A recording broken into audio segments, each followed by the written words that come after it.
रावण भी गुरु भक्त है और ऐसा भक्त है कि उस जैसा कोई नहीं हो तो सिर काट काट कर चढ़ाता है। सिर काट कर चढ़ा दिए पर सिर झुकाया नहीं। सिर झुकाता तो अभिमान की निवृत्ति होती, सिर काटने से तो अभिमान और बढ़ गया। ये तो सिर्फ झुकाते ही है, मैंने तो काट कर चढ़ा दिया। तो गुरु सेवा तो है पर इतना अभिमान। अच्छा, रावण ने कभी सिर झुकाया ही नहीं। एक बार देवताओं के लोक पर स्वर्ग पर चढ़ाई कर दी रावण ने। आपन चले गदा कर लीनी, देवता घबराए। रावण आवत सुने सकोहा, देवता भागे। देवन तके मेरु गिरी खोहा। किसी ने देवताओं से कहा कि तुम तो अमर हो, तुम क्यों डर रहे हो? तुम तो मरोगे नहीं, अमर हो, फिर डर कर भागते क्यों? आप ऐसा सोचिए कि मरने वाले ही नहीं डरते, जो अमर है वो और ज्यादा डरते हैं।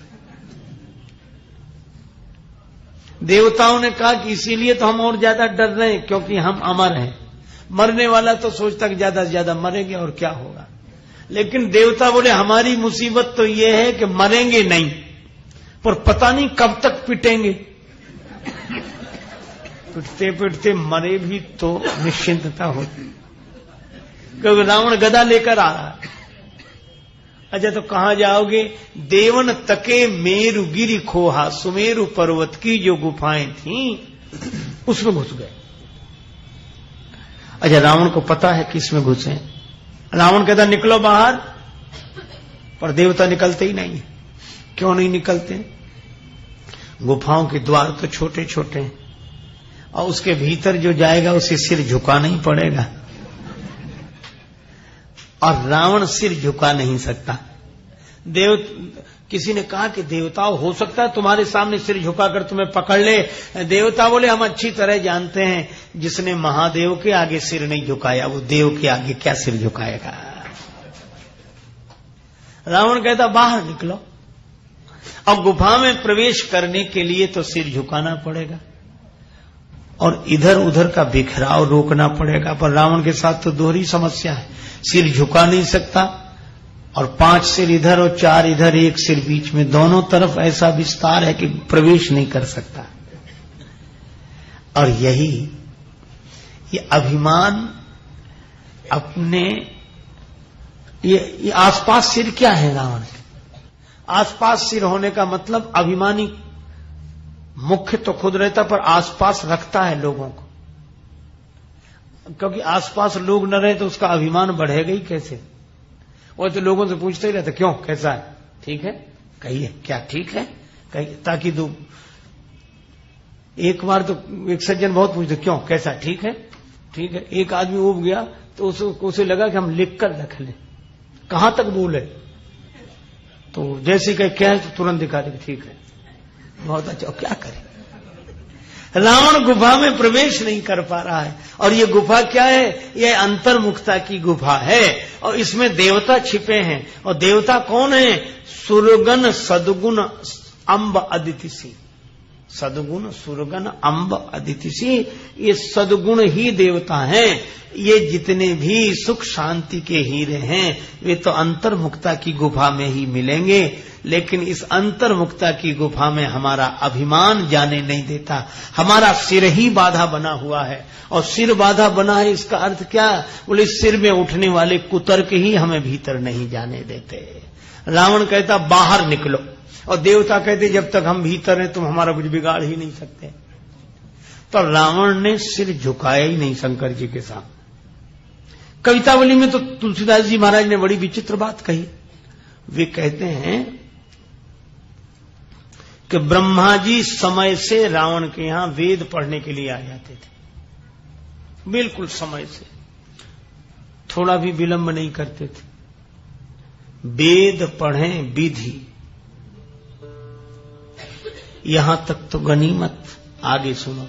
शंभु सभीत पुजावन रावण सो नित आवे। शंकर जी डरते हुए, शंकर जी डरे और डरते हुए पहुंच जाए रावण के यहां। गुरु जी डर रहे हैं, किससे? बोले चेला से। और चेले की यहां पहुंच जाए और कहेंगे हम आ गए हैं, कर लो पूजा, पूजा करो हमारी, हम आ गए। देखो देर तो नहीं कि समय से आ गए, करो पूजा। शंकर भगवान से किसी ने पूछा कि आप भी डरते हो, वो भी चेला से, क्या संदेश जाएगा समाज में? और आप तो काल के भी काल हो, साक्षात महान काल हो, आपको काहे का डर? शंकर जी बोले गलत समझ गए, हम वैसे थोड़ी ही डरते कि हमारा कुछ बिगाड़ लेगा। फिर शंभु सभी डरते क्यों? शंकर जी बोले हमें और कोई डर नहीं, एक ही डर है। क्या? बोले हम इसके पास समय से आ जाते हैं। क्यों? बोले डर यह है कि कहीं ये हमारे यहां ना आ जाए, बस यही डर है, और कुछ डर नहीं है, ये हमारे यहां ना आ जाए। अच्छा आएगा तो करेगा क्या? अरे करेगा, आते ही है सिर काटना शुरू करता है, इतना दो नहीं तो नंबर 1, और सिर है 10। बड़ी मुसीबत है। शंकर जी बोले अब क्या कहें, किसी दूसरे की छाती पर कोई छुरा रख दे कि इतना दो नहीं तो तुम्हारा सिर काट लेंगे, और दूसरा ढंग ये है कि इतना दो नहीं, अपने ही सिर काट रहे हैं। शंकर जी बोले और ब्राह्मण घर में आके और सिर काटे, और एक सिर हो तो सिर 10-10 सिर काटता है, तो देना ही पड़ता, कहते मत काट, हम दिए दे रहे हैं ले। तो शंकर जी बोले कौन घर में ये उपद्रव कराए, हमें यही डर है कि ये हमारे यहां ना आ जाए, इसलिए हम ही इसके पास आ जाते हैं। वेद पढ़े विधि शंभु सभी, तो पुजावन रावण सौनिता आवे। एक दिन रावण गया शंकर जी के यहां, चलो हम भी चलें, गुरु जी रोज आते हैं तो हम भी जाएं। मालूम क्या किया है? जाकर हिमालय पहुंचा और कैलाश को हिलाने लगा। कैलाश शिखर को, कौतुक ही कैलाश कुंडी उखाड़ लिया और ऐसे ऐसे हिलाए, 20 भुजाओं की ताकत है जो हिलाया, तो कैलाश हिला तो शंकर जी भी हिलने लगे। पार्वती जी बैठी थी वो भी, तो पार्वती मैया ने पूछा कि देवादिदेव क्या हो रहा है, ये कैलाश में बड़ी हलचल मची है। शंकर जी मुस्कुराकर बोले चेला आया है। बोले ये कैसा चेला, इतनी हलचल मचा दी? शंकर जी बोले रावण जैसा चेला आवे तो ऐसा ही होता है। बोले रावण जैसा चेला आए और गुरु जी की यहां हलचल न मचे। और रावण ने क्या किया?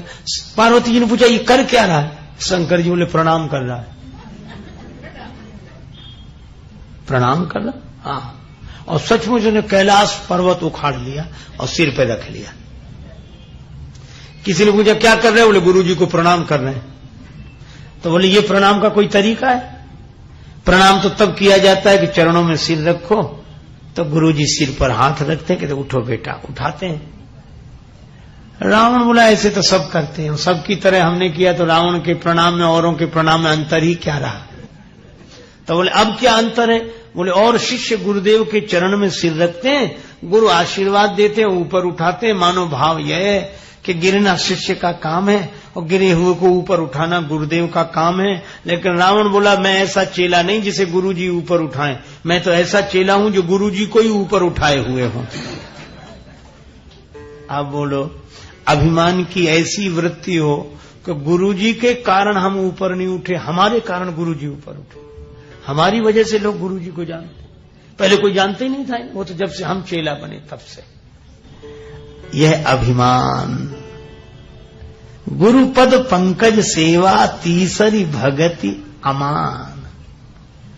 और इसीलिए अगर देखना हो तो भगवान को देखो। रावण के भी गुरु जी हैं, लेकिन रावण अभिमान नहीं छोड़ पाया। और राम जी